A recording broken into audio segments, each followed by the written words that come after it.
Bank जिसके बारे में कहा जाता था कि उसे लूटना इम्पॉसिबल है। एक तहखाना जिसमें लगा था 20 टन भारी दरवाजा, जबकि इसकी दीवारों में भी लोहा लगा था। बनाने वालों को इस बार पर इतना यकीन था कि उन्होंने इस पर कोई सिक्योरिटी अलार्म भी नहीं लगाया था, क्योंकि इसको अनब्रेकेबल वॉल्ट के नाम से जाना जाता था। लेकिन इसका भ्रम तब टूट गया जब चोरों ने एक मास्टर प्लान बनाया और पूरे 27 घंटों तक सिक्योरिटी को चकमा देकर इस वॉल्ट में घुसे रहे। अनटोल्ड स्टोरी में आपका एक बार फिर से स्वागत है और मैं हूं आपका होस्ट संतकार। इनका मास्टर प्लान था क्या और इसे हिस्ट्री का सबसे बड़ा बैंक रॉबरी क्यों मानी जाती है, इसे जानने से पहले हम सीधा चलते हैं 19 जुलाई 1976 के दिन पर। सोमवार की सुबह सूरज निकल चुका था और फ्रांस के शहर नीस में सोसाइटी जनरल नामक बैंक में स्टाफ मेंबर पहुंचना शुरू हो चुके थे। ये बैंक आज के दिन तक दुनिया का सबसे मजबूत और सिक्योर वॉल्ट रखने वाला बैंक माना जाता था। वहाँ कुछ यूँ था कि रूटीन के मुताबिक बैंक स्टाफ वॉल्ट को खोलने में लग गए। ये एक बहुत ही हेवी दरवाजा था जिसमें कॉम्प्लिकेटेड लॉक कॉम्बिनेशन लगा था। उन्होंने लॉक कॉम्बिनेशन लगाया लेकिन वॉल्ट नहीं खुला। तमाम कोशिशों के बाद भी वॉल्ट जब नहीं खुला। अब यहाँ पे ये जानना जरूरी है कि ये दरवाजा पहले भी कई बार मसला कर चुका था, क्योंकि इसका वजन 20 टन था, इसलिए अक्सर ये फंस जाया करता था। बैंक स्टाफ को लगा कि हमेशा की तरह वॉल्ट आज भी ये फंस गया है, तो उन्होंने वॉल्ट बनाने वाली कंपनी को कांटेक्ट किया। आधे घंटे बाद कंपनी के एक्सपर्ट्स बैंक में आ गए और आते ही दरवाजे को खोलने की कोशिश करने लगे। हैरत की बात यह थी कि इस बार कंपनी के एक्सपर्ट से भी दरवाजा नहीं खुल रहा था। उन्होंने कई बार ट्राई किया लेकिन ये दरवाजा खुलने का नाम नहीं ले रहा था।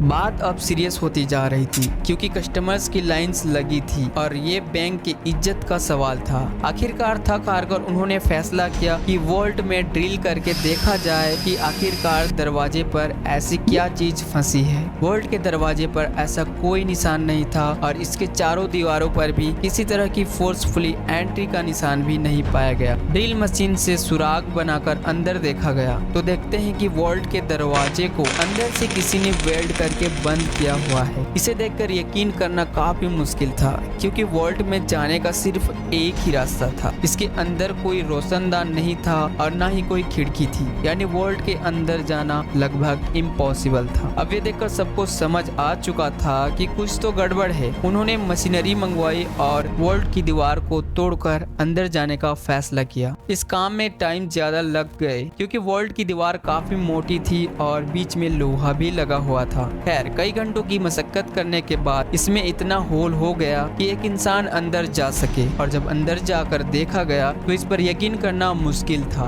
बैंक वॉल्ट लूट चुका था। कुछ लॉकर्स टूटे तो कुछ खुला पड़ा था, और सबसे इंटरेस्टिंग एक बात ये थी कि बैंक की वॉल्ट पर ये लाइन लिखी हुई थी, जिसका हिंदी मतलब बिना हथियार के, बिना नफरत के और बिना हिंसा के। अभी बैंक स्टाफ होश में आता कि तभी वॉल्ट की जमीन पर एक टनल बना देखा। अब आगे का काम पुलिस का था। तब तक पुलिस वहां पहुंच चुकी थी। चोर वॉल्ट में मौजूद पैसे और गोल्ड ब्लॉक समेत 4000 में से 400 सेफ बॉक्सेस तोड़कर उसके अंदर की कीमती चीजें लेकर फरार हो चुके थे।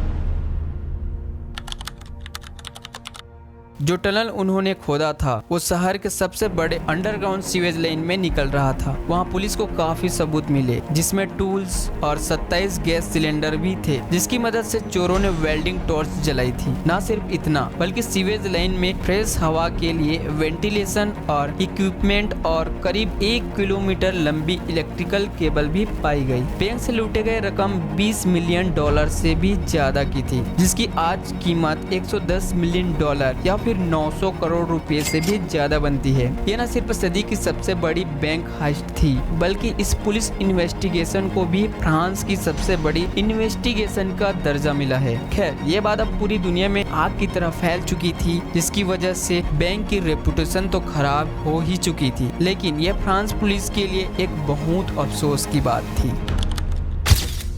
अगले कई महीनों तक पुलिस ने एड़ी चोटी का जोर लगाकर कई लोगों को पकड़ा, स्टाफ मेंबर को भी इंटेरोगेट किया, लेकिन कहीं भी चोरों का कोई क्लू नहीं मिला। अंततः अक्टूबर 1976 को पुलिस के हाथ एक बहुत बड़ी लीड मिली। चोरों के ग्रुप का एक मेंबर अपने ही गर्लफ्रेंड के टिप पर पकड़ा जा चुका था। पहले तो वो मानने से साफ मना कर दिया, लेकिन जब पुलिस ने सख्ती दिखाई तो वो फट पड़ा और पूरी गैंग का नाम ले डाला। पुलिस को इस गैंग के बारे में जानकर हैरानी हुई, क्योंकि ये गैंग छोटी मोटी चिंदी चोरियों के लिए बदनाम हुआ करता था। इतनी बड़ी बैंक हाइस्ट इनकी बस की बात नहीं थी। पुलिस को ये बात हजम नहीं हुई। इंट्रोगेशन के दौरान पुलिस गैंग के मेंबर ने एक शख्स का नाम बताया जो कि उनके मुताबिक चोरी का मास्टरमाइंड था, जिसका नाम था अल्बर्ट स्पेजियारी, जो एक फोटोग्राफर था। जब पुलिस ने उसको अरेस्ट किया तो वो कहीं से भी क्रिमिनल नहीं लग रहा था, जो एक होनहार आम नागरिक लग रहा था जो सिंपल से घर में रहता था। इसके पड़ोसियों से और आसपास से पूछताछ की गई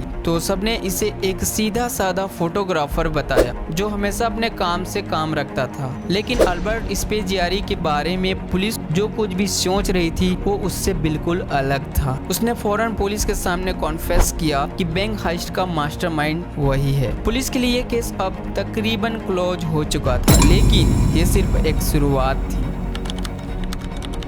अल्बर्ट के मुताबिक उसने सबसे पहले इसी बैंक में लॉकर लिया था और बहाने से वो वॉल्ट में जाकर सारी चीजों की फोटोज कैप्चर करता था। उसने पहले अपने ही लॉकर में अलार्म क्लॉक रखा जिसमें रात के वक्त का अलार्म लगा था। जब अलार्म बजने से कोई भी अलर्ट नहीं हुआ और कोई सिक्योरिटी अलार्म भी नहीं बजा, जिससे उसको कंफर्मेशन हो गया कि वॉल्ट में कोई सिक्योरिटी सिस्टम नहीं लगा है। फिर वो इंजीनियर के भेस में सिटी गवर्नमेंट के ऑफिस गया और शहर का नक्शा निकलवा। इस नक्शे में सीवेज लाइन कहां और बैंक से कितना दूर है इसका अंदाजा लगाया। फिर उसके कैलकुलेशन से पता चला कि करीबी सीवेज लाइन से 26 फीट का टनल खोदने पर वो सीधे बैंक वॉल्ट में निकल सकता है। इस काम के लिए बहुत मेहनत की जरूरत थी, लिहाजा अल्बर्ट ने शहर के एक गैंगस्टर से कांटेक्ट किया और उसको सारा प्लान बताया। उस गैंगस्टर ने अपने सारे बंदों को इस काम में लगा दिया। टनल की खुदाई करने में लगभग 2 महीने लग गए, क्योंकि ये काम बिना मशीनों से किया जा रहा था और इस काम को सिर्फ रात के वक्त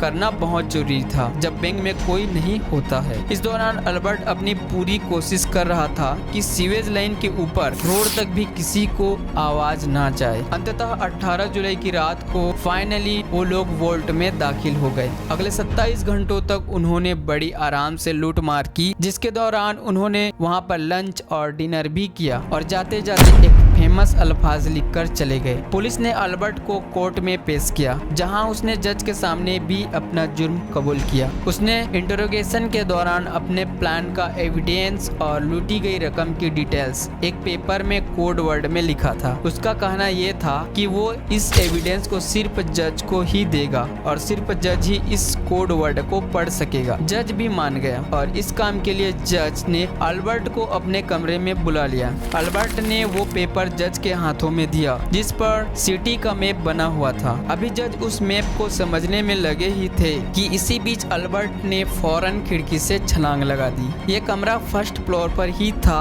और उसके नीचे एक गाड़ी खड़ी थी। अल्बर्ट गाड़ी के छत पर गिरा और फौरन खड़ा होकर एक बाइक जो पहले से उसकी वेट कर रही थी उस पर बैठकर फरार हो गया।